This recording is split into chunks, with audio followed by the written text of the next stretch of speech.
the galaxy had rules. Every civilization that had ever reached the stars knew them. They were carved into the stone walls of the Grand Conclave Hall on the station called Meridian Prime, a station so old that no single species could claim to have built it.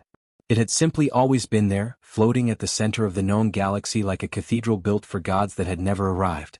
The rules were simple. No species could claim more than 3 star systems without a vote. No species could develop weapons of planetary destruction without a license. No species could interfere with a pre-contact civilization. And then there was Rule 17. Rule 17 was different from all the others. It was the only rule that named a specific species. It was the only rule written in red, not because of tradition but because when it had been added to the archives, the council member who wrote it had been shaking so badly that the ink had smeared and no one had ever bothered to rewrite it cleanly. Rule 17 stated in full: Humanity, species designation H001, planet of origin Earth, Sol system, is hereby permanently and irrevocably banned from participation in any and all galactic war councils, combat theaters, military coalitions, armed engagements, strategic planning committees, weapons development conferences, and any gathering of a military nature, whether declared or undeclared, formal or informal, sanctioned or unsanctioned, for the duration of their existence as a recognized species of the Galactic Conclave. It was the longest rule in the entire archive. It was also the most argued about. Every 50 years or so, some young diplomat, usually from a species that had only recently joined the conclave, would stand up in the Grand Hall and ask the question that everyone else had stopped asking generations ago. Why? And every time the older members of the council would go very quiet. The Veth, tall silver-skinned beings with 4 arms and eyes like pale moons, would look at the floor. The Draal, squat, armored creatures who had been building warships since before Earth had complex life, would shift uncomfortably in their seats. The Cenari, a species of collective intelligence who communicated through color and light, would dim noticeably, their bioluminescent panels flickering in a pattern that every xenolinguist in the galaxy agreed meant something close to, "Please do not make us remember." And eventually one of them would speak. Not to explain fully. Never to explain fully. Just enough to satisfy the question on the surface, while leaving the real truth buried somewhere deep, in the part of galactic memory that everyone agreed was better left alone. They would say things like, "Humans are unpredictable," or "The ban was agreed upon for the safety of all species," or simply, "You were not there. You do not understand." And that was always enough, because the ones who asked were always young enough to accept those answers. And the ones who had answers were always old enough to know better than to give them. But today was different. Today, a human was sitting in the Grand Hall of Meridian Prime for the first time in 300 years. Her name was Elena Vasquez. She was 34 years old. She had short brown hair, brown eyes, and the kind of face that looked calm even when it was not. She wore a simple gray uniform with the emblem of the Earth Diplomatic Corps on the left shoulder, a small blue sphere surrounded by an olive branch. She sat very still in the center of the hall, surrounded by representatives of 47 species, and she said nothing. She had been asked here to answer questions. She had not been told which questions. But she had a feeling she already knew. The hall was enormous, built to accommodate species of wildly different sizes. The ceiling stretched hundreds of meters above. The seats were arranged in a great circle, each designed for the biology of the species occupying it. The Draal sat in reinforced platforms. The Cenari floated in a contained atmospheric bubble. The Veth stood as they always did, because sitting was considered impolite in their culture. And in the very center of it all, in the smallest and simplest chair in the room, sat Elena Vasquez. The head of the council was a Veth elder named Sorvith Colin. He was ancient, more than 800 years old, and he moved with the slow, deliberate grace of something that had long since stopped being in a hurry. He had lived through 4 galactic wars. He had signed 17 peace treaties. He had presided over the admission of 11 new species to the conclave. He was also, according to Elena's briefing files, one of only 9 living beings in the galaxy who had personally witnessed the reason for Rule 17. He looked at her for a long time before speaking. When he did, his voice was like deep water, slow and full of things you could not see. "Ambassador Vasquez," he said, "we have called you here because something has happened. Something that has forced us to revisit a conversation that this council has avoided for 300 years. Elena nodded. "I'm aware. Are you?" Sorvith Colin tilted his head. "Do you know what happened at the Calorian Passage 2 days ago?"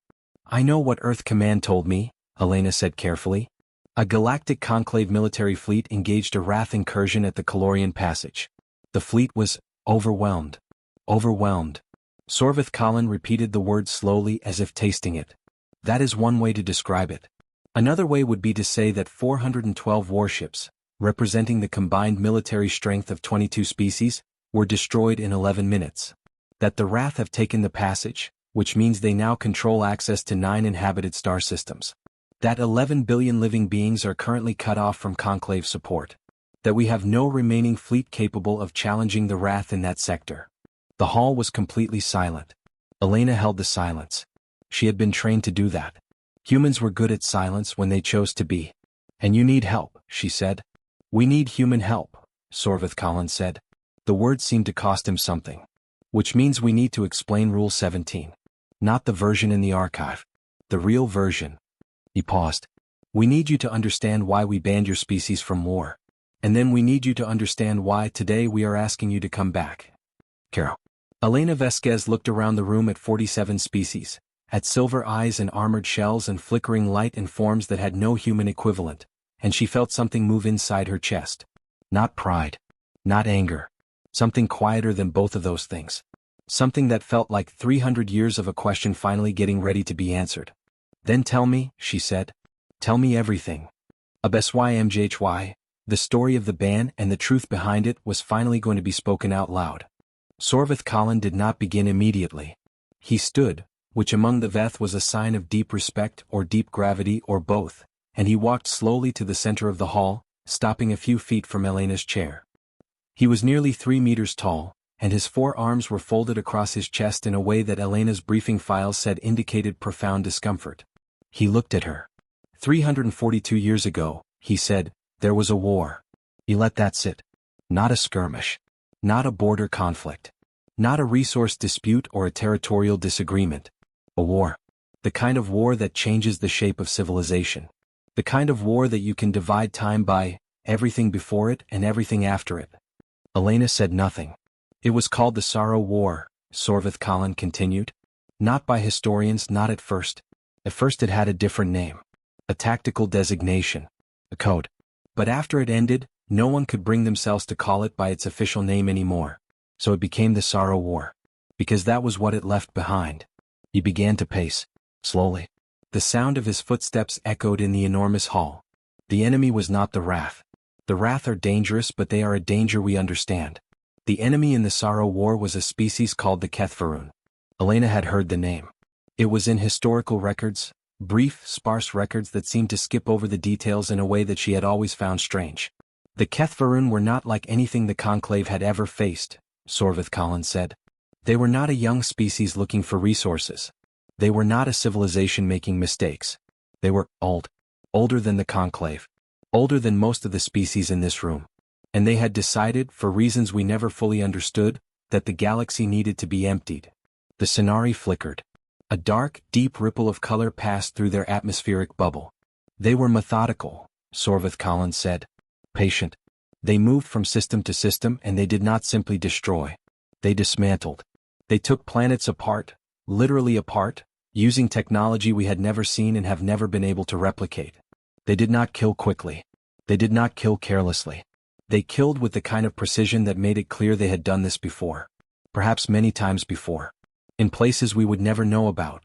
He stopped pacing. In the first 2 years of the war we lost 40 star systems. 400 billion lives. And we could not stop them. We could not even slow them down.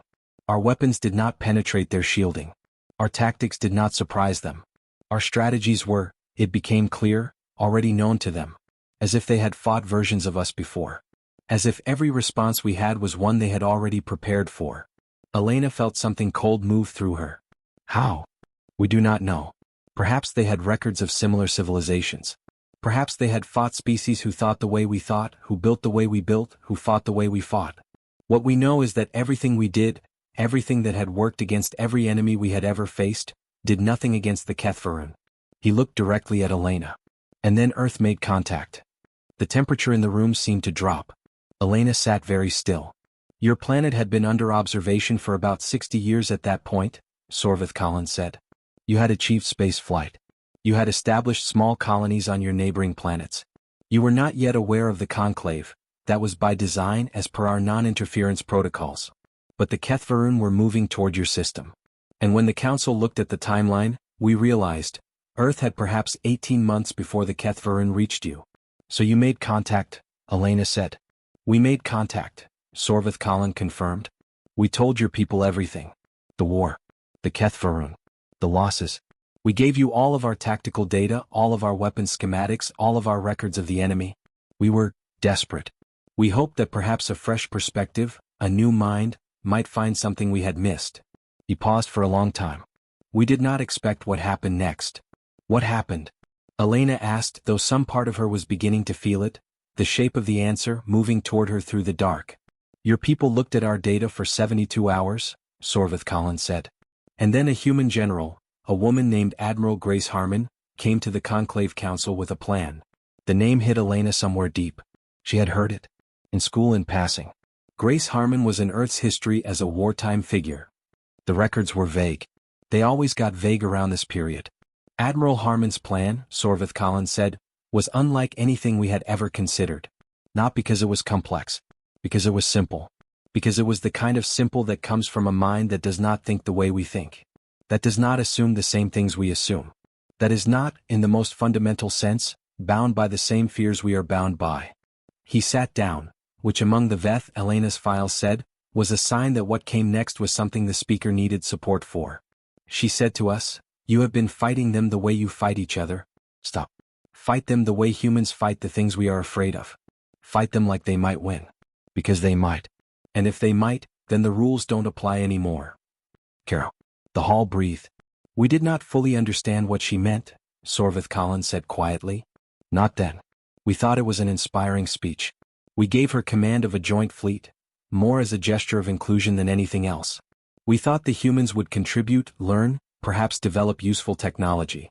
He looked at the floor. We did not know what we had just done. HFY, from that moment the Sorrow War had a new chapter. And no one who witnessed it ever forgot it. And no one who did not witness it was ever told the full truth. Until now. The name landed in the hall like a stone dropped into still water.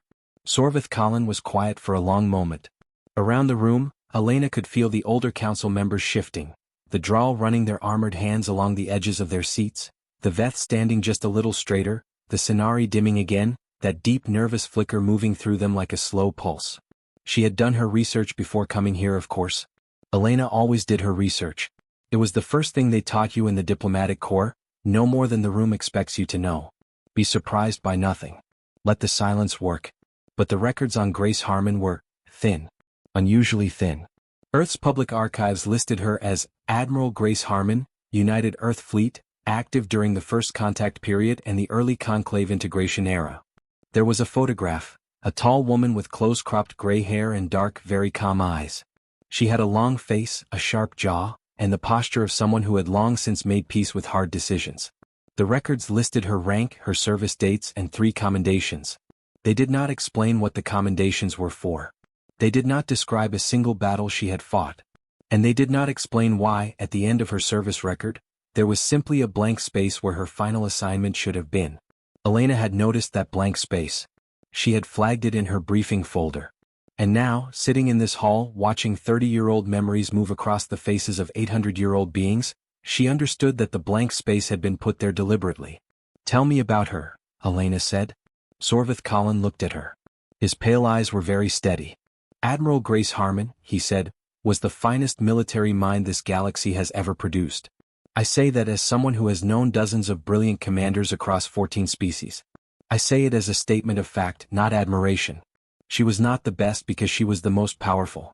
She was not the best because she was the most experienced. She was the best because she thought in a way that no one, not us, not the Kethvarun, not anyone, could anticipate. He leaned forward slightly.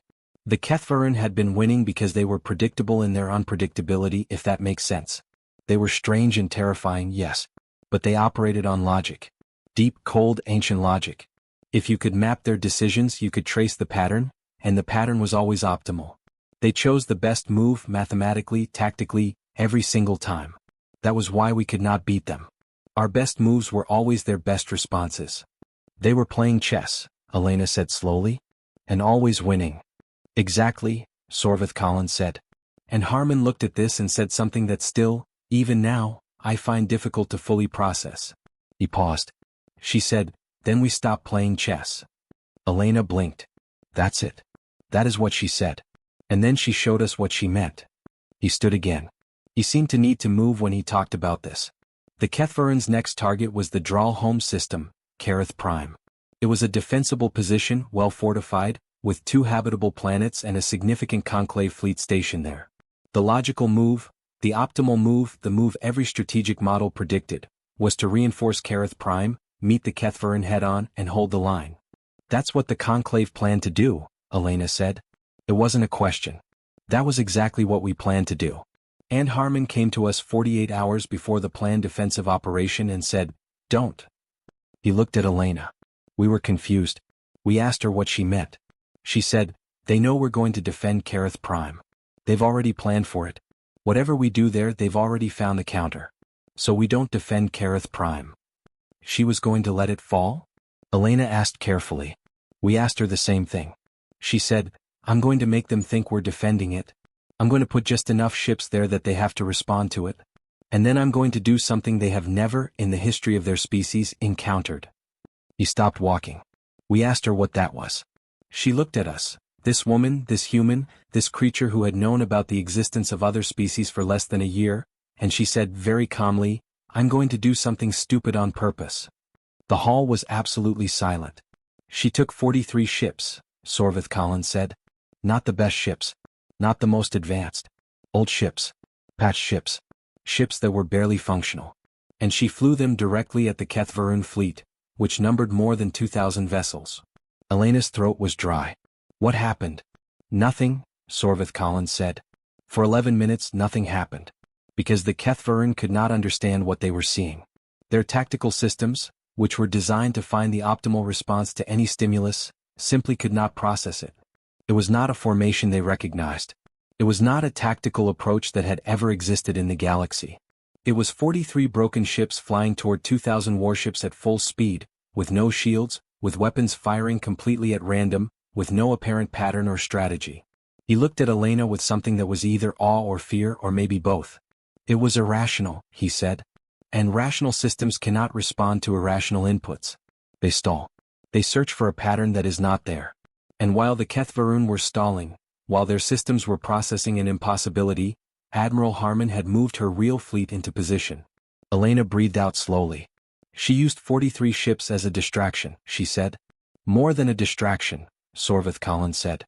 A key built out of chaos. She had found the one vulnerability in the most powerful military force the galaxy had ever seen. They could not handle something that made no sense. He sat down again. She destroyed 900 Kethvaren vessels in that engagement. It was the first victory anyone had achieved against them in 2 years of war. When the reports came in, this council wept. Several of my colleagues wept, which is not something our species does easily. The Draal, a species that has never in recorded history publicly displayed emotion, were observed embracing each other in the corridors of this station. He looked at his hands. And that was only the beginning. Caro. Elena felt it now. The shape of the story. The reason for the blank space in Grace Harmon's file. The reason for Rule 17. She was beginning to understand. And some part of her, the part that was always honest with itself, was not sure how she felt about what she was beginning to understand. What did she do next? Elena asked. Sorvith Collins looked up. She won the war, he said simply. But not in any way that left us comfortable calling it a victory. HFY, the galaxy was about to learn something about humanity that it had never wanted to know. There is a concept that exists in almost every advanced civilization in the galaxy. It translates differently depending on the species, but the meaning is always roughly the same. The Veth call it Sorvith, the weight of what we are capable of. The Draal call it Krometh, the fire in the deep stone that must never be uncovered. The Sinari have no word for it, but they have a color, a deep, pulsing burgundy that appears only in their most serious communications, and which means something close to the thing inside us that frightens us most. Every species has this concept. Every species that has ever reached the stars has, at some point in their history, looked into themselves and found something that scared them. The difference between species, Sorvith Collins explained, was what they did with that thing. Most species, The Veth, the Sinari, the Drawl, most of the 47 represented in the hall, had built their entire civilizations around keeping that thing contained. Their laws, their philosophies, their religions, their social structures, everything was built to keep the fire in the deep stone from coming out. And it mostly worked. There were wars, of course. There had always been wars. But they were structured, formal. There were rules, and the rules were followed because all parties understood that if the rules broke down, if the fire came out, what happened next would be worse than whatever they were fighting over. Galactic warfare had developed, over thousands of years, into something almost ritualized. There were declarations. There were negotiations. There were rules about which weapons could be used and which could not. There were agreements about civilian populations, about prisoners, about the treatment of defeated enemies. It was not kind. But it was controlled. And then humans entered the equation. The thing you must understand, Sorvith Collins said to Elena, is that we looked at your species and saw the fire. We saw it immediately. Your history, the history you gave us when we made contact, was full of it. 2 world wars in a single century. Weapons of planetary mass destruction, built and nearly used. A long, bloody, painful climb from violence toward something better. He looked at her steadily. But you had also clearly built structures to contain it. Laws. International agreements. A global government, fragile as it was. We thought you had done what we had done, found the fire and built walls around it. Elena was quiet. We were wrong, Sorvith Collins said. Not because your walls were weak, but because the fire in humans is different from the fire in us. Different how? Elena asked. Sorvith Collins thought for a long moment. In us, he said, the fire is something that happens when control fails. When systems break down. When fear or desperation overwhelms the structures we have built. It is a failure state. Something that occurs when we stop being what we aspire to be. He paused. In humans, the fire is not a failure state. It is a tool. You can choose to use it. You can choose to put it away. You can hold it in your hands and aim it. We had never seen that before. No species in the conclave had ever seen that before. The ability to be completely rational and completely terrifying at the same time. To choose, deliberately, to become the thing that frightens everyone in the room. Elena felt something she couldn't quite name move through her. Admiral Harmon understood something about her own species that we did not, Sorvith Collins continued. She understood that humans are, uniquely among the species we have encountered, capable of choosing to be dangerous. Not losing control, choosing it. Weaponizing the thing that every other species spends its entire civilization trying to suppress. And she used that, Elena said. She used it systematically, Sorvith Collins said. After the first battle, she sat down with her senior officers and she said, and these words are in our archives recorded by a Veth observer, they can't process us when we don't make sense. So we're going to stop making sense. Completely. On purpose. We're going to think of the most human thing we can possibly do in any given situation, and we're going to do it, and we're going to do it so thoroughly and so completely that the Kethvarin will never recover from trying to understand us. He looked at his 4 hands. Over the next 8 months, Admiral Harmon fought 11 major engagements against the Kethvarin. She won every single one. How? By being human, he said. In the second battle, she placed a fleet of ships in a formation that violated every known principle of space combat, and held it for 6 hours while the Kethvarin simply stopped, trying to model what she was doing. She was buying time for a repair crew to patch 3 flagships that shouldn't have been in combat at all. In the third battle, she personally hailed the Kethvarin fleet, the first time anyone had ever attempted to communicate with them directly, and sang to them. Elena blinked. She sang. She sang a song from her childhood.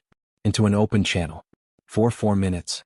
The Kethvarin did not respond for 17 minutes after she stopped. 17 minutes in a space battle is an eternity. She used those 17 minutes to reposition her entire fleet. The hall was very quiet. In the fourth battle, Sorvith Collins continued, she brought a ship full of artwork. Paintings, sculptures, music recordings, literature. She broadcast it all on every channel before the battle. No one understood why. The Kethvarin certainly didn't.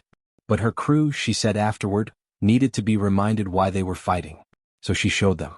Out loud. In front of the enemy. He shook his head slowly. In the 7th battle she ordered a full retreat. Every ship. At full speed. Away from the objective. The Conclave commanders were furious. They thought she had panicked.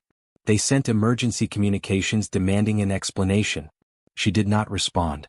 She retreated for 3 days, then turned around and came back with a fleet twice the size, which she had assembled by rerouting supply lines through 4 different sectors while everyone was focused on watching her retreat. Elena was leaning forward now without realizing it. In the 9th battle, Sorvith Collins said quietly, she did something that none of us, not even the human officers serving under her, understood until afterward. He paused. She let them capture her. The hall held its breath.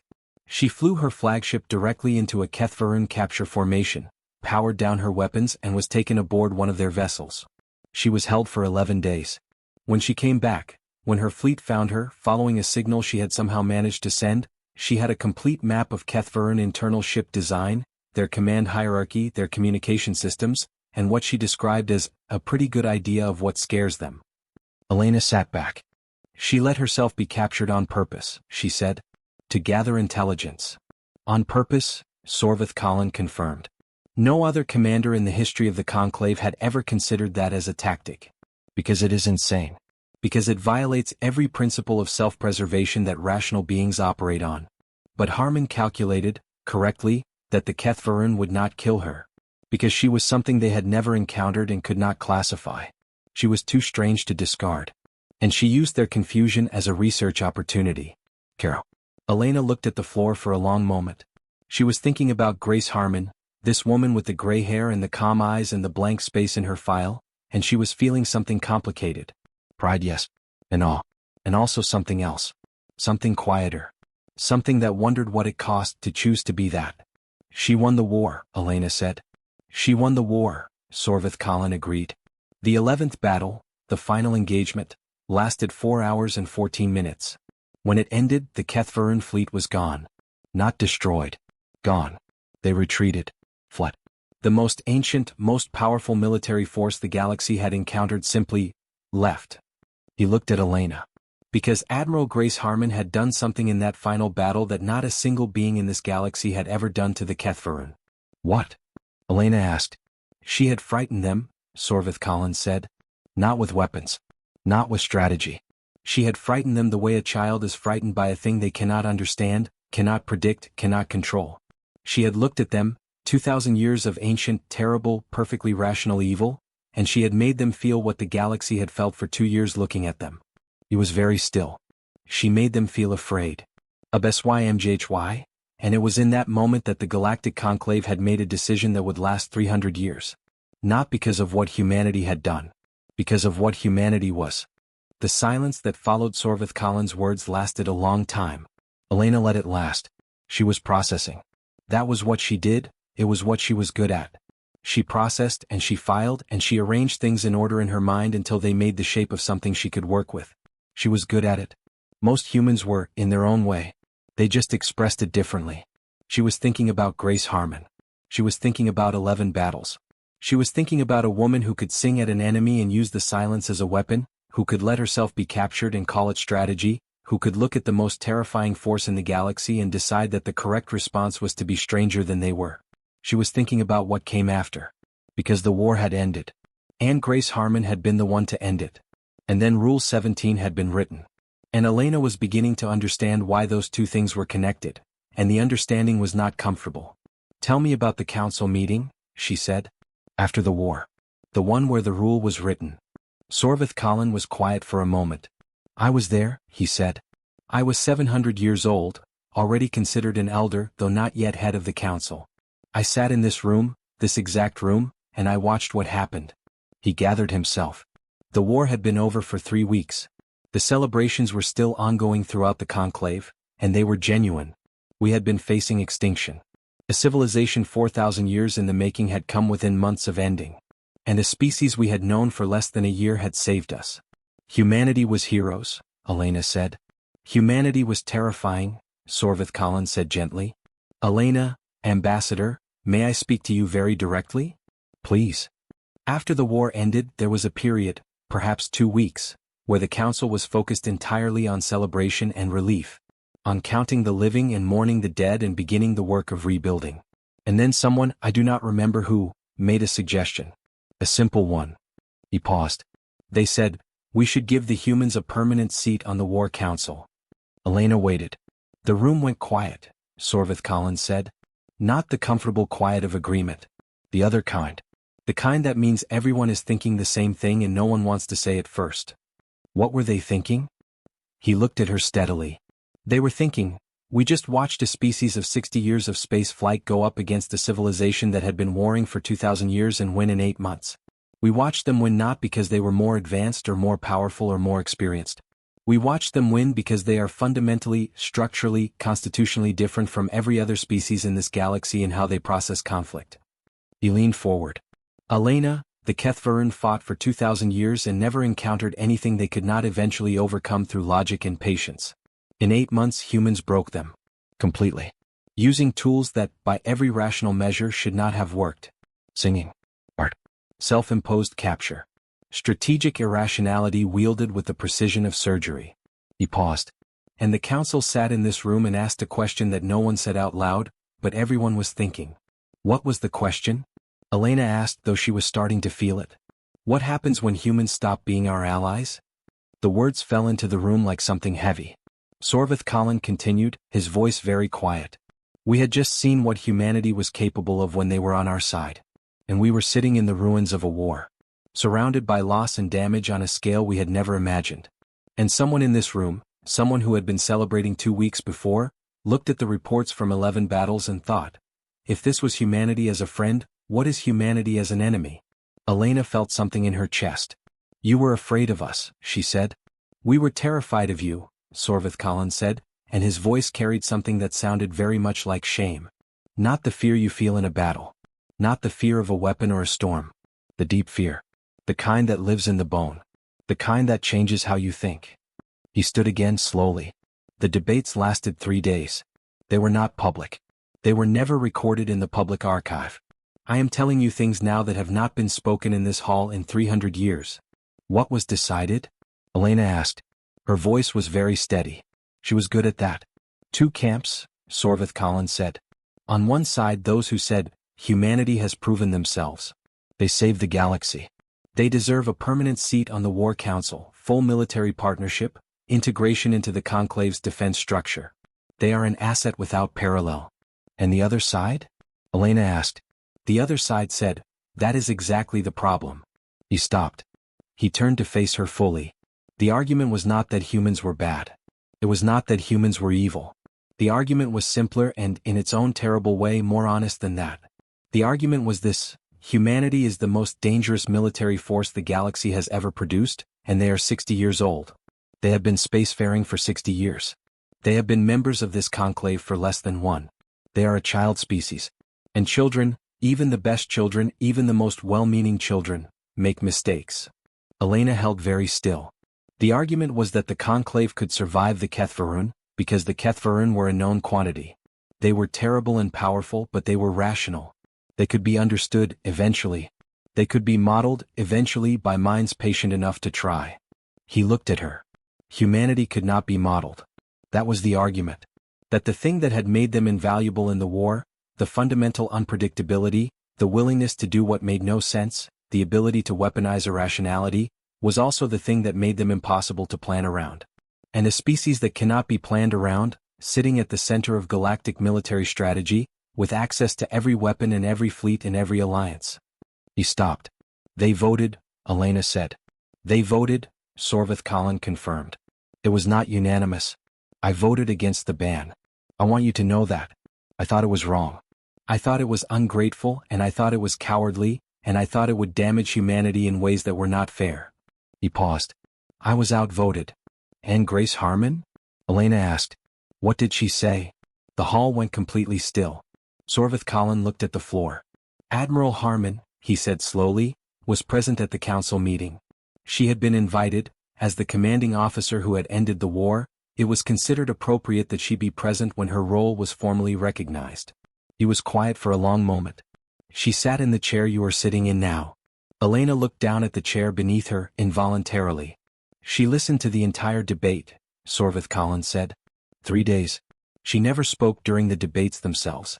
She sat and she listened, and her face was calm. The way she was always calm. Like someone watching weather from inside a house. And when they voted? Elena asked. When they voted and the result was announced, Rule 17, the permanent ban, the council turned to her. To formally inform her. to give her a chance to respond. What did she say? Sorvith Colin was very quiet. She said, "I understand. Caro." 2 words. 342 years ago, a woman who had saved the galaxy had sat in this chair and been told that her species was banned from the wars of the civilization she had saved, and she had said, "I understand." Elena felt something move behind her eyes. She controlled it. She was trained to control it. But she felt it. "Where is she now?" Elena asked. "Harmon." "She died," Sorvith Colin said. 93 years after the ban. On Earth. In her home, surrounded by her family. She was 151 years old. By human standards at the time, a very long life. He paused. "I attended her memorial. Here on Meridian Prime. I was the only non-human present. The room was full of her descendants. Children, grandchildren, great-grandchildren. They were very kind to me. They offered me food. They asked me questions about what she had been like in battle." His voice was very quiet. "I told them she was the finest commander I had ever known. I did not tell them what the council had done. I did not think they knew." He looked at Elena. "Do they know?" "Now." Elena thought about the blank space in Grace Harmon's file. "Some do," she said. "Now." HFY, and the secret that had been buried for 300 years was now fully in the light. And the question was what to do with it. After the vote, the galaxy moved on. That is the thing about decisions, even the monumental ones, even the ones that change the shape of civilization. Life has a way of continuing around them. The Sorrow War ended. The rebuilding began. The conclave expanded, contracted, debated, voted, celebrated, mourned, and kept turning. And humanity, banned, set aside, told to stay home while the adults handled the dangerous things, kept going too. Elena knew this history better than the council expected. Better than anyone in this hall probably expected. Because she had spent 12 years in the diplomatic corps specifically preparing for a moment like this one, reading between the lines of records that were deliberately vague, finding the shape of the truth in what was not said as much as what was. In the 300 years since Rule 17, humanity had not sat still. They had not been allowed to fight in galactic wars. But no one had banned them from anything else. And humans, as Grace Harmon could have told anyone who asked, were very, very good at finding the thing no one had thought to ban. Elena straightened in her chair. "May I speak?" she asked. Sorvith Colin looked at her. "This entire meeting is for that purpose, Ambassador." "Good." She laced her fingers together on her lap. "Then let me tell you what happened on Earth in the 300 years since Rule 17. Not the version in your files. The real version. Since we're doing that today." A few council members stirred. The drawl shifted. The sonari flickered. Elena ignored them. "When the ban was announced," she said, "the reaction on Earth was not what your council expected. Your records indicate that Earth's government formally accepted the ruling, which is accurate. There were no protests. No demands. No diplomatic confrontations." She paused. "What your records do not capture is the meeting that took place in the United Earth Command, 3 days after the ruling was accepted. A private meeting. Off record. In a room with no surveillance, by the choice of everyone present. The hall was very quiet. Admiral Grace Harmon presided over that meeting," Elena said. She was 51 years old. She had just returned from Meridian Prime. And she stood in front of the senior officers of the United Earth Fleet and she said, and I'm quoting from a personal journal that her great-great-granddaughter allowed our diplomatic archives to access 2 years ago, she said. Elena took a slow breath. "They are afraid of us. That's fine. Fear is a reasonable response to what we showed them. I would be afraid of us too. But they made a mistake. They thought that banning us from their wars was the same as making us harmless. It isn't. Because we are not going to stop being human. And humans don't stop learning just because someone tells them to sit down." She let that sit. "In the 300 years since the ban," Elena continued, "Earth has not fought a single galactic war. That is accurate. But here is what else is accurate." She lifted one hand and began counting on her fingers. 14 major disease outbreaks in the conclave, stopped by human medical researchers working under the banner of the Earth Medical Exchange Program, which is technically a humanitarian organization and therefore not covered by Rule 17. Second finger. 7 ecological collapses across inhabited planets, reversed or substantially mitigated by human terraforming teams, operating under the Earth Environmental Corps, which is technically an agricultural organization. Third finger. The Dral civil conflict of 2187, ended through human diplomatic mediation. The mediators were technically employed by the Earth Trade Commission, which is a commercial organization. Fourth finger. The Sinari communication breakdown of 2234, resolved by a human xenolinguist named Dr. Amara Chen, who spent 11 years learning to communicate in pure color and light. She is, as far as anyone knows, the only non-Sinari in history to have done so. She was officially employed as a cultural exchange academic, not a diplomat. Fifth finger. And the Veth succession crisis of 2301, the one that your records indicate was resolved through internal deliberation, was actually resolved when a human historian named Professor James Okafor privately shared research with both factions that gave them a legal framework for power sharing based on pre-conclave Veth law. He found the framework in archives that the Veth themselves had forgotten existed. He was there doing research for a book. She lowered her hand. None of these humans were warriors, she said. None of them were admirals. They were doctors, farmers, diplomats with commercial titles, linguists, historians. They used every tool that Rule 17 did not cover. And they made a difference, again and again. In the 300 years that your council spent being relieved, they had found a way to keep us at a distance. She looked at Sorvith Colin. You banned us from your wars, she said. But you could not ban us from being human. The silence in the hall was a different kind of silence than before. It was the silence of beings recalibrating. Sorvith Colin was looking at her with an expression that his species probably did not have a word for, but that Elena would have called, if pressed, something between embarrassment and profound respect. You knew, she said to him quietly. About some of it at least. The medical programs. The terraforming teams. We knew, he confirmed. We chose to look at it a certain way. The way that let you keep the rule in place, Elena said. Yes. She nodded slowly. She was not angry. She had processed anger a long time ago, years ago, when she first started understanding the shape of this history, in the quiet of late nights reading journals and archive fragments that were not supposed to be accessible to junior diplomats. She had processed it and set it down because anger was not a useful tool in a room like this. But something else was useful. Sorvith Colin, she said. You brought me here because 11 billion lives are cut off from conclave support. Because you have no remaining fleet capable of challenging the Rath. Because you need help. Yes, he said. And you need human help specifically, she said. Not human doctors or human farmers or human historians with commercial titles. You need human fighters. Human commanders. Human strategists. You need what you have spent 300 years telling yourselves you were glad you didn't have. The Veth elder held her gaze. Yes, he said. Elena was quiet for a moment. I need to ask you something, she said. And I need you to answer honestly because the rest of this conversation depends on it. Ask. Do you still think the ban was right? Caro. The hall held its breath. Sorvith Colin was still for a long, long time. No, he said finally. I did not think so when it was written. I do not think so now. I think it was an act of fear dressed up as wisdom. And I think humanity paid a price for it that was not fair. He paused. But I also think, he said very slowly, that the fear was real. And it came from a real thing. Not from hatred and not from prejudice and not from ingratitude. From genuine, legitimate terror of something the galaxy had never seen before. Elena nodded. Then here is what I want to tell you, she said.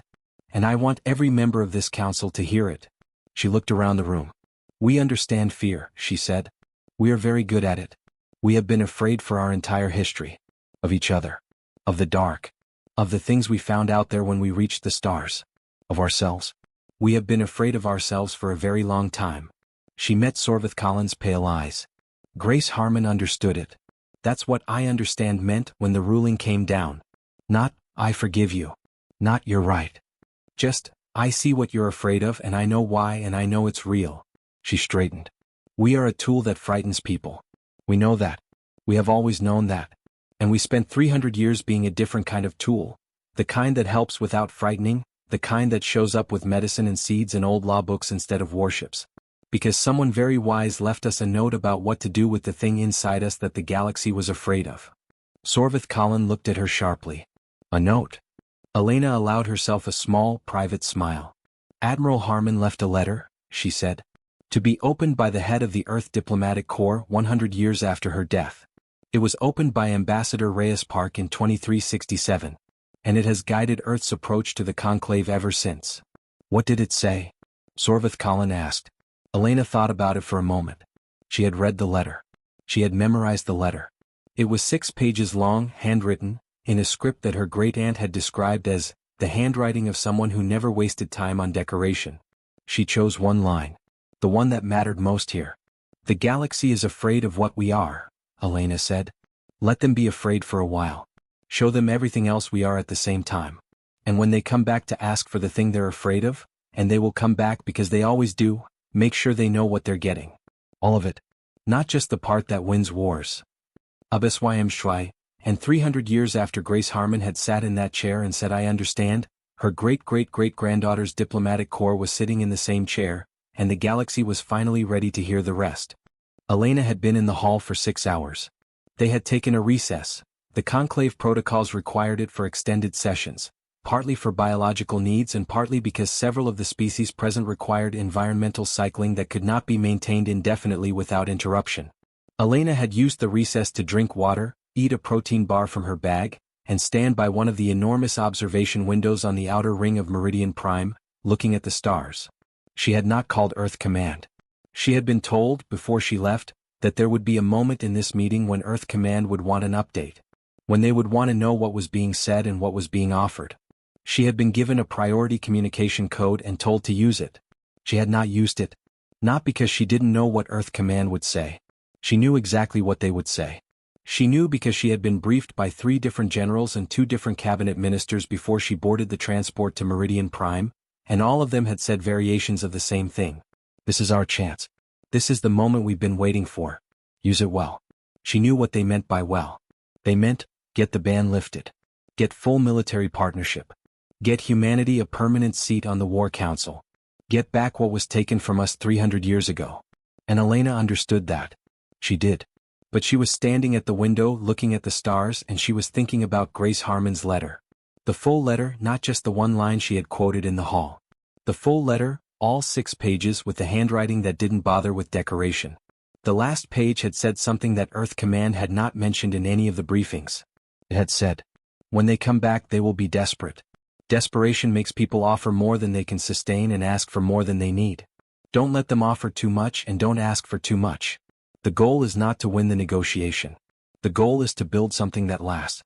We are going to be in this galaxy for a very long time. Build accordingly." Elena was thinking about that when the recess ended and she walked back into the hall. Sorvith Colin was already standing at the center of the room. "The situation at the Calorian Passage," he said when she had taken her seat again, "is deteriorating. We have received updated intelligence in the last hour." He touched something on a small device he carried, and the center of the hall lit up with a holographic display. Elena recognized the region immediately. She had studied it on the transport here. The Calorian Passage was a natural corridor through a dense asteroid field, one of only 3 navigable routes connecting the inner conclave systems with the outer territories. It was narrow enough that a fleet holding it could effectively cut off everything on the other side. The Rath held it. The holographic display showed the Rath fleet, a dense, dark cluster of vessel signatures that made Elena's chest tighten, positioned at both ends of the passage. Beyond them, in the outer territories, 11 star systems blinked with the soft amber of a distress signal. The 11 systems include 3 withdrawal populations, Sorvith Colin said. 2 with Veth settlements. And Kareth 4. Elena knew Kareth 4. It was in her files. "The human colony," she said. "Yes," Sorvith Colin said. "Established 40 years ago as part of Earth's outer expansion. Population approximately 120,000. They were not expecting military action in that sector." Elena looked at the amber light of Kareth 4 on the display. 120,000 people. She thought about what they were doing right now, whether they had received warning, whether they were scared, whether they had children and parents and ordinary lives full of ordinary things that the Rath did not care about at all. "Tell me about the Rath," she said. One of the other council members spoke for the first time, a Draal commander named Cormath, heavy and armored, with a voice like grinding stone. "The Rath are an expansionist species from beyond the outer rim. They have been probing conclave borders for 60 years. They are not as advanced as the Kethfarun. But they are numerous. Very numerous. And they are patient." "Their fleet at the passage?" Elena asked. 600 vessels, Cormath said. "Ranging from destroyers to dreadnoughts. The fleet we lost 2 days ago was approximately 3/4 of our effective combat strength in that sector." "What do you have left?" Cormath was quiet for a moment. "Enough to defend Meridian Prime if it came to that." Not enough to retake the passage. Elena looked at the holographic display. And Earth? She asked. What does Earth have? Sorvith Collins said carefully, we have reviewed Earth's registered fleet. The ships you have listed in Conclave records. Elena noted the careful phrasing. Listed in Conclave records. And, she asked. It is substantial, he said. More substantial than we perhaps realized. Earth has been building. Earth has been building for 300 years, Elena said. With no one to fight. Which meant all that energy went into engineering. Into development. Into design. She looked at the display. I'm going to tell you something, she said. And it's going to sound familiar. Because it's the same shape as something that happened 342 years ago, when a species you'd never met looked at your strategic data and said, I see a way. Every being in the hall was looking at her. The Rath are holding the passage because it's the logical place to hold, she said. It's the optimal position. High defensibility controls access, puts them in a strong negotiating position. It's exactly what any rational military force would do. She paused. Which means it's also exactly the thing they expect us to respond to rationally. Cormath shifted his massive frame. You're saying what Admiral Harmon said. I'm saying, Elena said, that before we talk about what Earth can contribute, before we discuss terms, before we debate Rule 17, before anything, I need to know one thing. What? Sorvith Collin asked. I need to know, Elena said, if you trust us. The hall was completely still. Not if you trust our weapons, she said. Not if you trust our fleet. I know you trust those things, you've seen what they can do or at least what they could do 300 years ago, and I promise you we haven't gotten less creative in the meantime. She looked around the room. I need to know if you trust us. If you trust humanity. Not as a tool. As a partner. As a species that has been sitting outside your wars for 300 years and doing the work that nobody else thought of doing, and that has earned, through 300 years of showing up with medicine and seeds and law books, the right to be trusted. Carol. The council looked at each other. It was the Cenari who responded first. Their atmospheric bubble bloomed with color, a warm, complex pattern that their attached translator rendered as, we trust the doctors who saved our children. We trust the linguist who learned our voice. We extend that trust to all who share her kind. Then the Drawl, Cormath, who had the voice of grinding stone and the demeanor of a mountain. The Drawl remember their debts. Both kinds. The Veth, one by one, bowing their heads slightly, the gesture that Elena's files identified as formal acknowledgement of partnership. And then at last Sorvith Collin. I have trusted humanity, he said, since the day I watched a woman with gray hair fly 43 broken ships at 2,000 warships and win. I have simply been outvoted. He looked at her. I'm not outvoted today. Elena nodded slowly. Then, she said, let's talk about what happens next. HFY, and the 300-year ban was, in that room in that moment, effectively over. The words hadn't been spoken yet. The formal vote hadn't been taken. But everyone in the hall knew. The humans were coming back. Elena Vasquez made one call. She made it from a small private communications room off the main hall, with Sorvith Collin present as the official conclave witness, because that was protocol and Elena believed in protocol even, especially, when it was inconvenient. She called Earth Command. The face that appeared on the screen was General Marcus Webb, 60 years old, short gray hair, the kind of jaw that looked like it had been designed to absorb bad news. He had been Elena's primary contact for this mission and he had, she knew, been waiting for this call with the particular tension of someone who had been waiting for something for a very long time. Ambassador Vasquez, he said. General, she said. The Council is ready to discuss terms for lifting Rule 17 and establishing a formal military partnership. Webb's face did something complicated. Not quite relief. Not quite triumph. Something in between that hadn't fully decided what it was yet. And the Calorian Passage? He asked. That's why I'm calling, she said. Before terms are finalized, before anything is signed, the Council is asking for immediate assistance at the passage. 11 systems are cut off. 120,000 of our people are in one of those systems. Webb was quiet for exactly 3 seconds. Elena counted. What are they asking for? Whatever we can send, Elena said. Quickly. Another 3 seconds. Ambassador, Webb said, I want to be very clear about something. Anything we send to the Calorian Passage before terms are finalized is being sent as a humanitarian action, not a military partnership. We are going because our people are there. The formalization of the partnership happens afterward. I agree completely, Elena said. That was going to be my recommendation. Webb looked at her. Something in his face shifted, something that might have been respect or recognition. Harmon's letter? He asked. Harmon's letter, she confirmed. He nodded slowly. I'll have Admiral Chen contact the Conclave Fleet Command within the hour. She's been ready since the passage fell. He paused. Elena. How much do they know? About what we've built? They know we've been building, Elena said carefully. They don't know the full scope. They're going to find out. Yes, she said. And that will be fine. Because they trust us now. Which means they'll be impressed instead of terrified. She paused. I hope. Webb almost smiled. I'll let Admiral Chen know. Good work, Ambassador. The call ended. Elena sat for a moment in the small communications room in the quiet, before walking back into the hall. 3 hours later, the first Earth fleet elements arrived at the outer edge of the Calorian sector. They had been in transit since the passage fell. Earth Command had not waited for an invitation. They had simply been waiting at a respectful distance, outside Conclave sensor range, because Elena had asked them to wait until she had a chance to build something with the Council before the fleet showed up and scared everyone. Sorvith Colin, sitting in the hall when the fleet manifested on the sector display, was quiet for a long moment. Ambassador, he said slowly.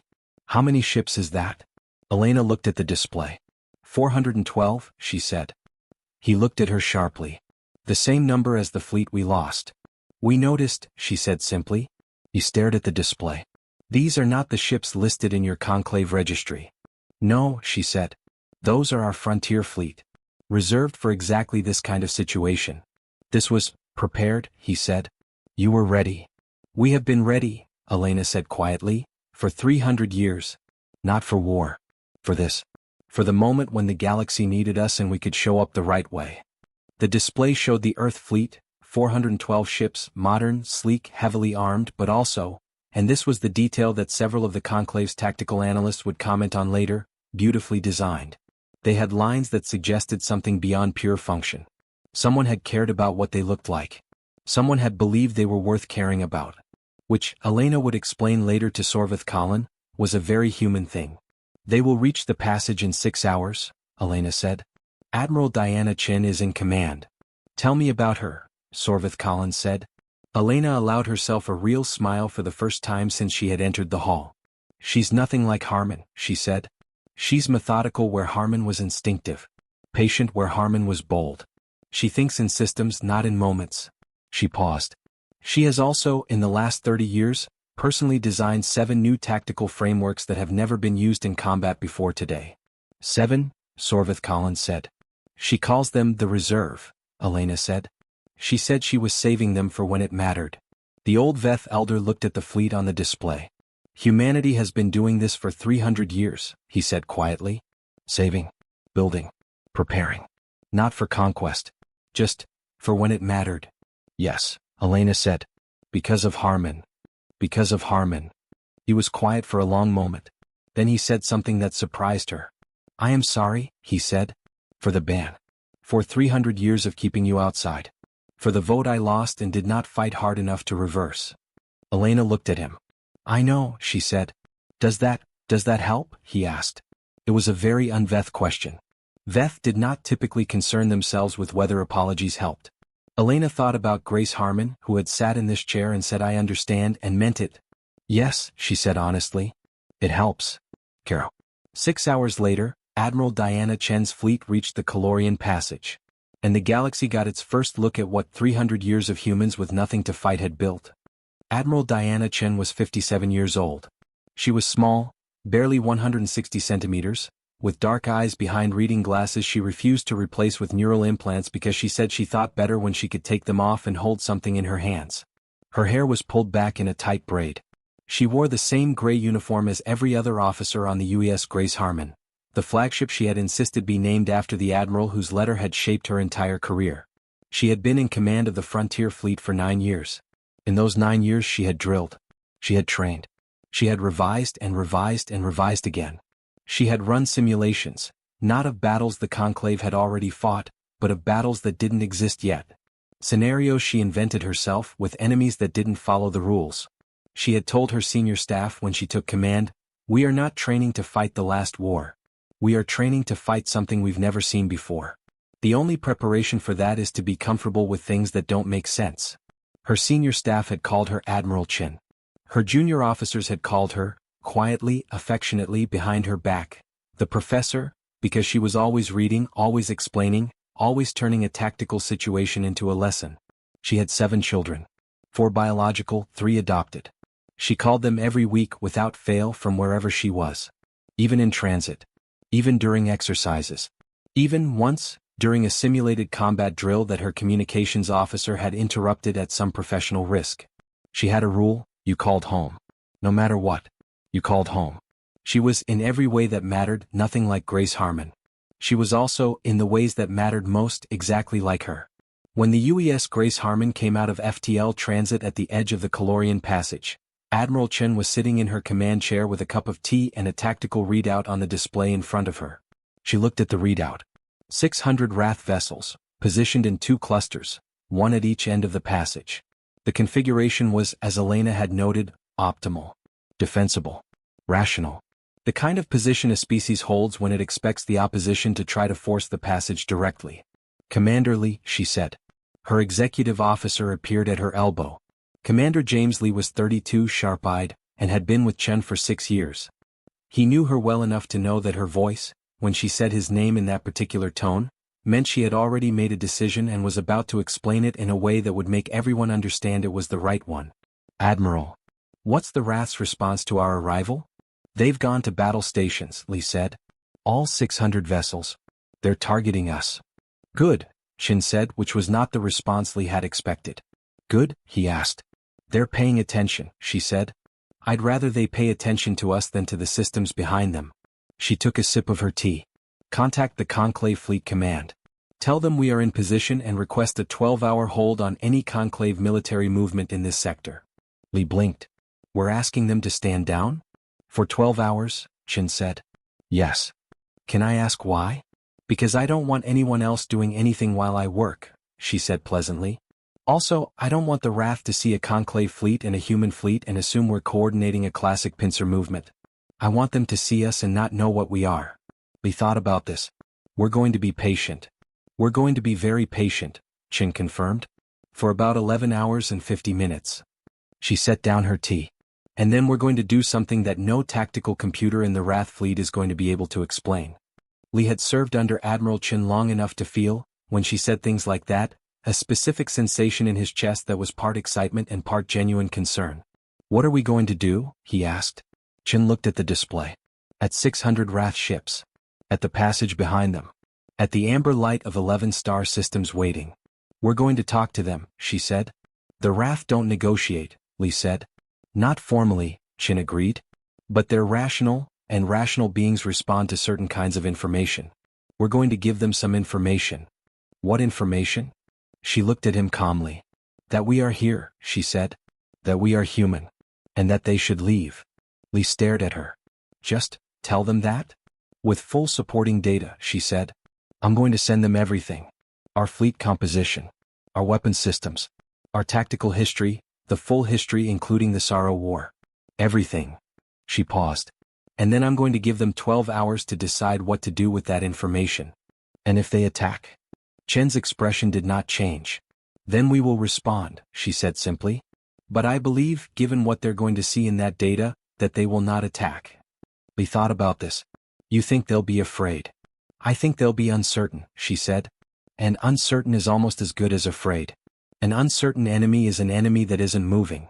And an enemy that isn't moving is an enemy that is giving me time to do the thing I actually want to do. Which is? Chen looked at the display. Get the supply convoys through to those 11 systems, she said. While the Rath are busy reading our file. Carol. She transmitted the data package 40 minutes later. Complete. Accurate. Nothing hidden. Everything the Rath could want to know about human military capability, history, and doctrine. Including, prominently, the Battle of Kareth Prime. The Battle of the Kethvarun Approach. The final engagement of the Sorrow War. Including Admiral Grace Harmon's personal logs from all 11 battles. Including, at the very end, a single sentence from Admiral Chen herself. We have been patient for 300 years. We are still patient. But we are here now, and the 11 systems behind you are under our protection. You have 12 hours to decide what that means for you. The Rath did not respond. But they did not fire either. And while they were not firing, while their tactical systems were processing a data package that no species in the galaxy had ever sent to an enemy, 11 supply convoys running quiet along a route that Chen's navigation team had plotted through the asteroids on the edge of the passage, slipped through to the outer systems. When the first convoy reached Kareth 4, the 120,000 humans there didn't know exactly what was happening. But they received supplies. They received communications. They received for the first time in 3 days proof that the Conclave hadn't forgotten them. And on Meridian Prime, in the hall of the Grand Council, Elena Vasquez watched the convoy reports come in and felt something move through her that she could not name precisely, but that felt very much like the thing Grace Harmon had described in her letter. The goal, Harmon had written, is never just to win. Winning is easy. The goal is to change what the other side thinks is possible. The supplies reached Kareth 4. The Rath had not fired. 12 hours remained. HFY, and the galaxy was about to learn that the most dangerous thing about humans was not their weapons. It was their patience. And what they did with the time they bought. What Admiral Diana Chin did in those 12 hours was not what anyone expected. Not the Rath. Not the Conclave. Not, frankly, her own senior staff, though they had served with her long enough to be less surprised by her than most. She did not prepare for battle. Or rather, she prepared because she always prepared and her fleet was always ready, and that did not change. But it was not the primary thing she did. The primary thing she did was this. She called a meeting of all senior officers across the entire Earth fleet, 412 ships, connected by secure comm, and she asked them a question. What do we know about the Rath, she said. And for 3 hours they told her. Not tactical data. Not weapon specs. Not fleet compositions. Those were already in the readouts. She asked what they knew. What had been observed. What the medical exchange teams had documented in Rath-adjacent space. What the Environmental Corps had noted about the planets the Rath came from. What the Earth Xenobiology Institute had published about Rath biology and social structure.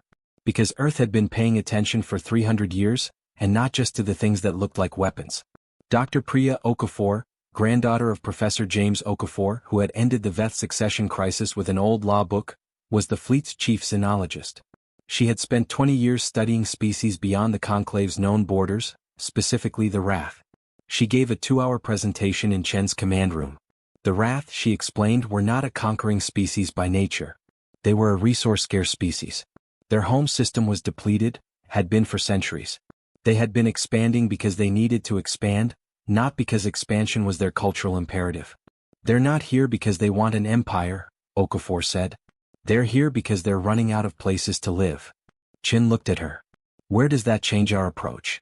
It changes everything, Okafor said. An empire builder responds to force. Stop them, show them you're stronger, and they reassess the cost-benefit calculation. But a resource-scarce species doesn't respond the same way. Showing them you're stronger just means they're still starving and now also terrified. That's a desperate enemy. Desperate enemies do things that don't make tactical sense. Chin was quiet for a moment. Like fly at a superior force because they have nothing to lose, she said. Exactly like that. Chin turned to look at the display. At the 600 ships. At the 12-hour clock running down. What do they need? She asked. Arable planets, Okafor said. Or terraforming support. Or resource access agreements. Something that addresses the actual problem, not just the symptom. Chin nodded slowly. She thought about Grace Harmon, who had spent 11 days aboard a Kethvaran ship gathering intelligence. Not tactical intelligence. Understanding. The thing that let her know what scared them. She thought about a letter she had read so many times she could recite it in the dark. She thought about 11 systems behind the Rath fleet, cut off and waiting. And she made a decision that her executive officer James Lee, when he heard it, stared at for a full 10 seconds before speaking. Admiral, he said. You want to open a direct negotiation channel with the Rath? Yes, she said. With an offer? Yes. An offer of resource access and terraforming support? Yes. While they have 412 of our warships targeted. That does seem to be the current configuration, yes. Lee looked at her. He had worked for her for 6 years. He had seen her do things that made no sense and turned out to be correct. He had learned, slowly then completely, to trust the moments when her face was calm in a way that meant she had already seen through to the other side of something. This was one of those moments. All right, he said. I'll prepare the channel. What Chin sent to the Rath was not a threat. It was not a demand. It was not even a formal negotiation proposal in the diplomatic sense. It was a data package. Similar in structure to the one she had sent earlier, but different in content. This one contained a list of uninhabited but terraformable planets within conclave-adjacent space, with full survey data. A proposal for a resource-sharing agreement negotiated through the Earth Trade Commission. And an offer of technical support, specifically Earth's terraforming teams who had spent 300 years getting very good at turning uninhabitable rocks into places where things could grow. At the bottom in plain text. You came here because you needed something. We know what it is. We can help. The 11 systems behind you belong to other people who also need things. Come out from the passage. Let's build something instead. It was signed, Admiral Diana Chen, United Earth Fleet. The Rath did not respond.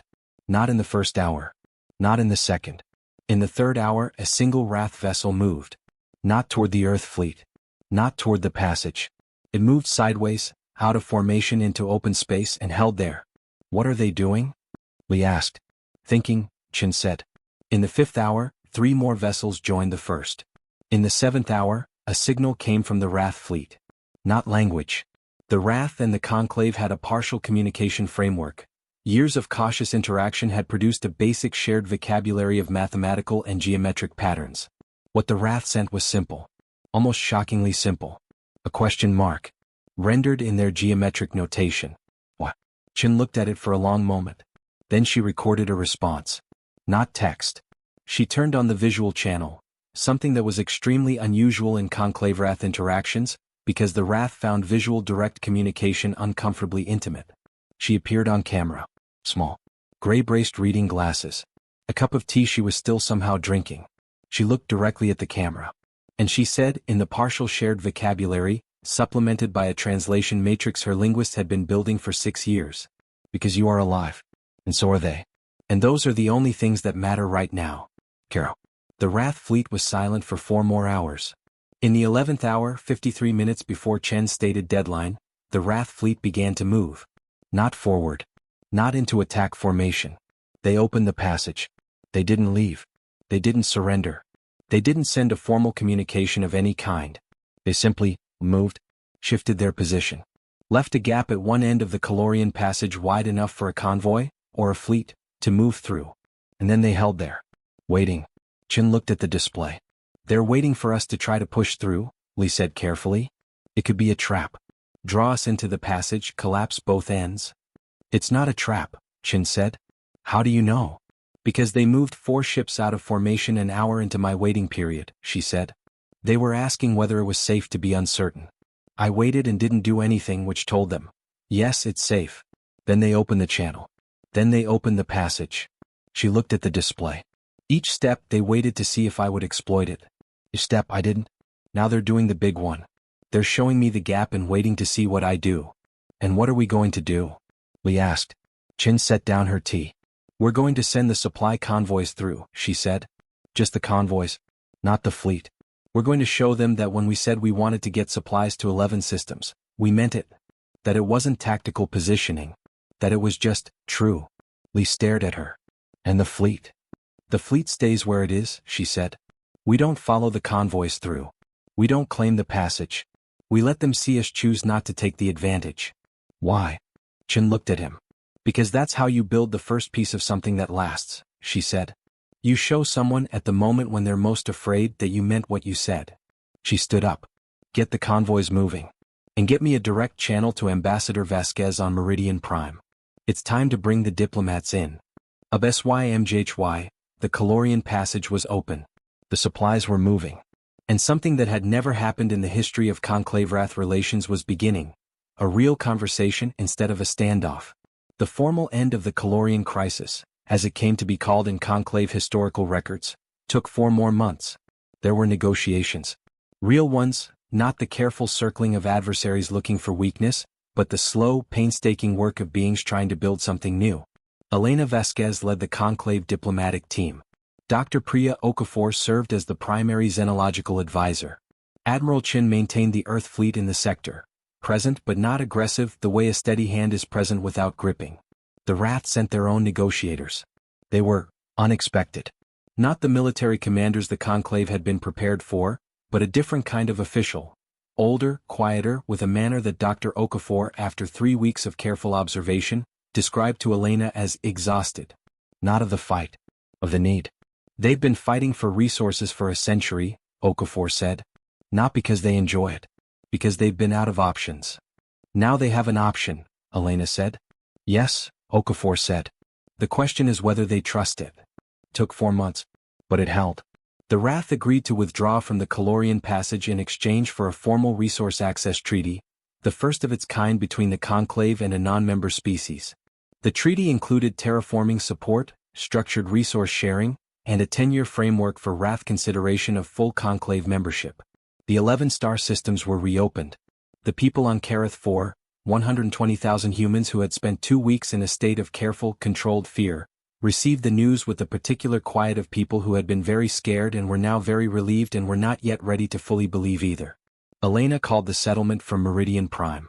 She spoke to the colony administrator, a man named Jorge Vasquez who was not related to her, but who had the same last name, which Elena found oddly comforting in a way she couldn't quite articulate. How are people doing? She asked. Scared, he said. Relieved. Confused. Mostly relieved. He paused. My grandmother wants to know if she can send Admiral Chen a cake. Elena laughed. It was the first time she had laughed in 4 months. I'll pass along the offer, she said.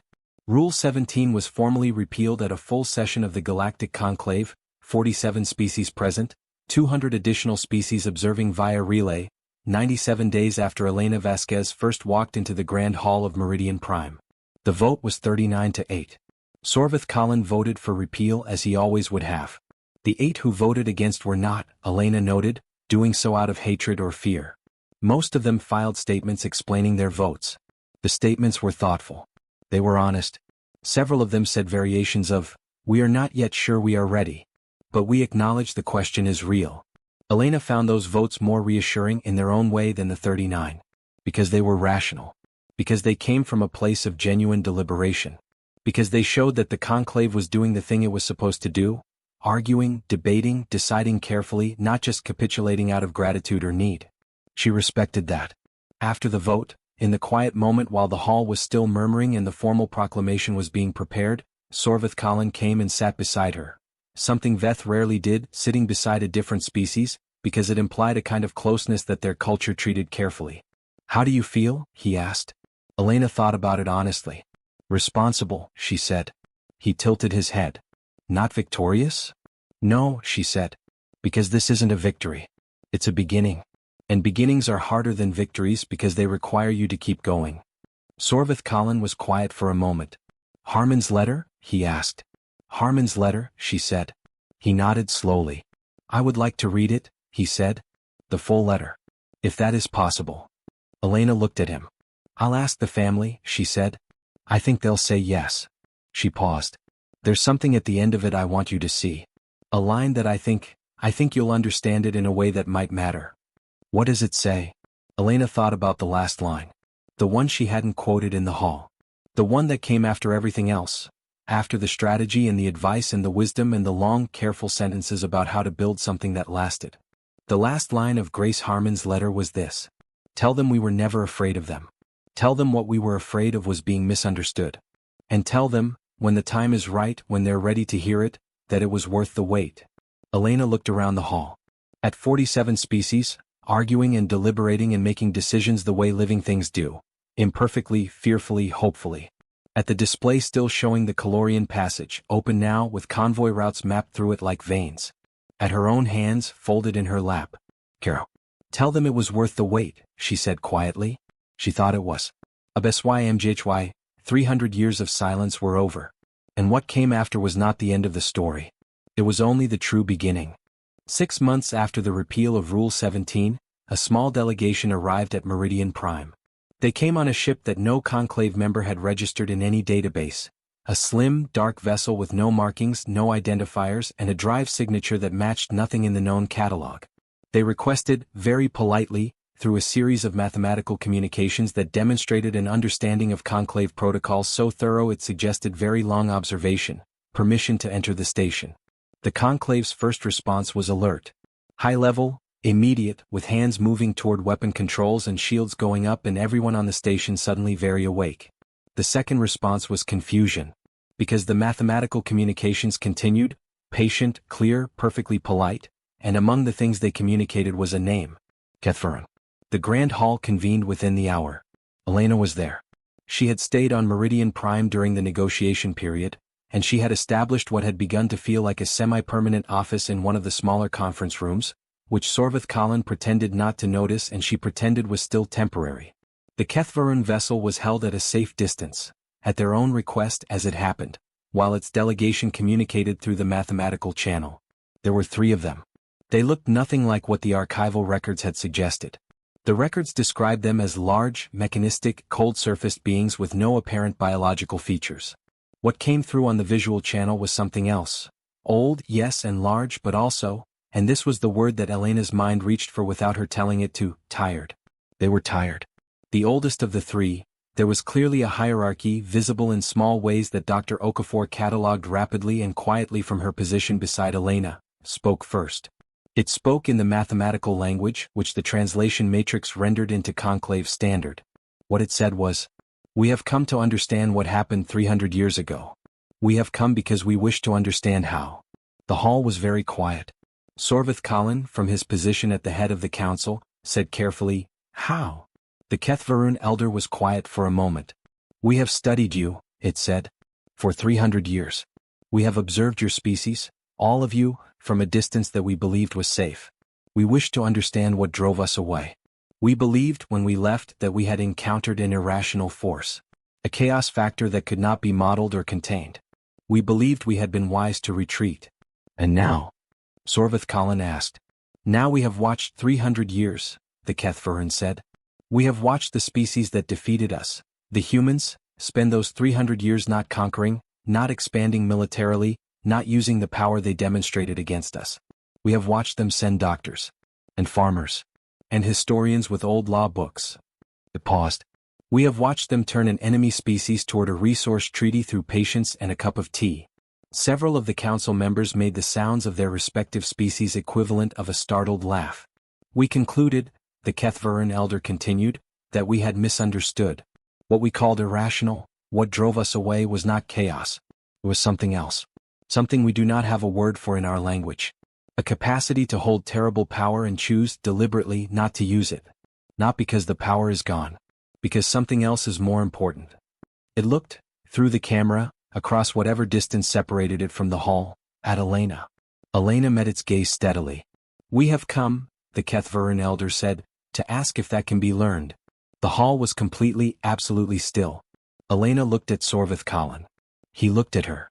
Across 600 years of age difference and 3 months of working together and everything that had happened in the space between. She thought about Grace Harmon, who had sat in a chair in this room and said, "I understand." She thought about a letter that had guided 300 years of quiet, patient, extraordinary work. She thought about Jorge Vasquez on Carath 4, whose grandmother wanted to send Admiral Chin a cake. She thought about Dr. Amara Chin, who had spent 11 years learning to speak in light and color so that a species could feel understood. She thought about 43 broken ships flying toward 2,000 warships. She thought about the thing that every species in the galaxy had, but that humans used differently. Not as a failure state. As a choice. The fire you could hold in your hands and aim, or put down, or hand to someone else entirely in the form of medicine and seeds and old law books and cups of tea. She leaned forward slightly. "Yes," she said to the Kethvarun. "It can be learned." She paused. "But I should warn you. It takes a long time. And it's not about becoming less powerful. It's about understanding why you have power and what it's actually for." The Kethvarun elder was quiet. Then it said, "We have time." Elena smiled. "So do we," she said. "Carol." And so the galaxy finally understood. Not all at once. Not completely. Not without argument and fear and old habits dying slowly in the way that old habits always do. But it began to understand.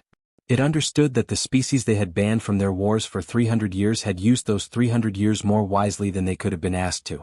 That the thing that frightened them, the fire that humans carried differently from everyone else, was not a weapon waiting to go off. It was a tool. And the humans knew how to use it.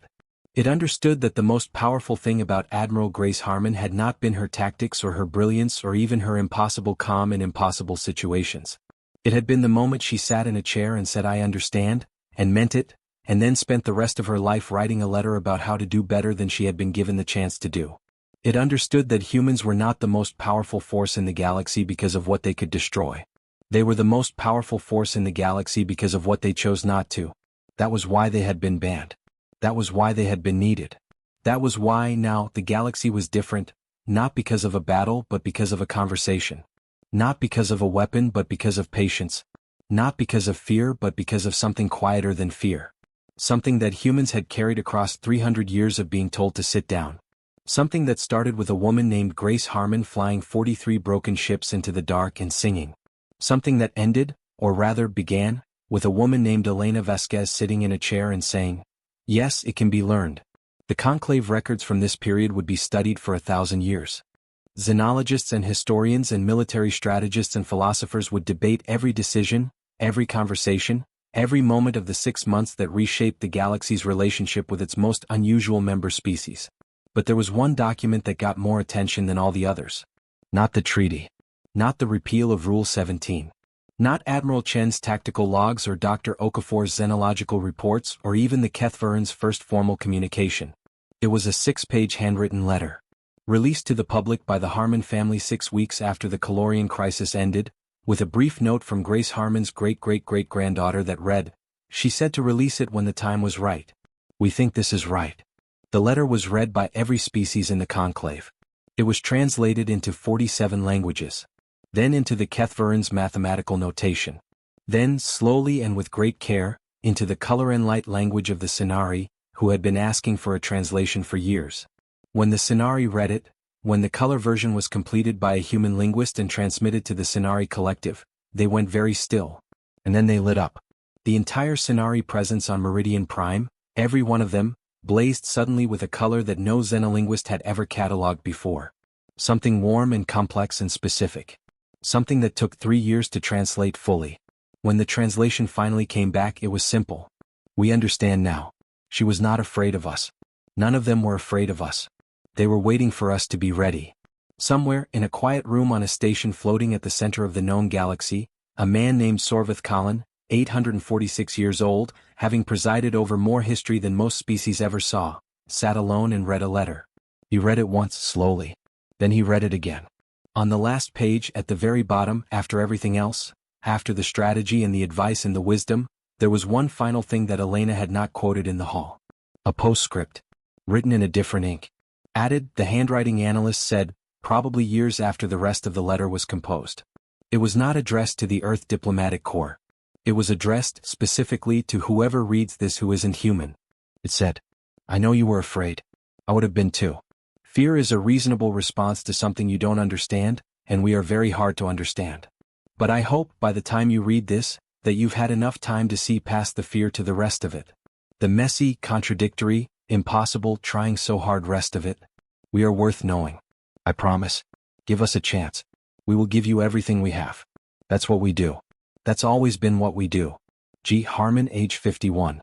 Meridian Prime. You're one of the ban. P.S. Don't let them ban us again. It makes us restless." Sorvith Colin read the postscript. He read it again. And then, for the first time in 846 years, the elder of the Veth Council laughed. Long and deep and surprised. And in the stillness of the small room on the old station floating at the center of the galaxy, the sound of it was very good. Sparkles the end sparkles.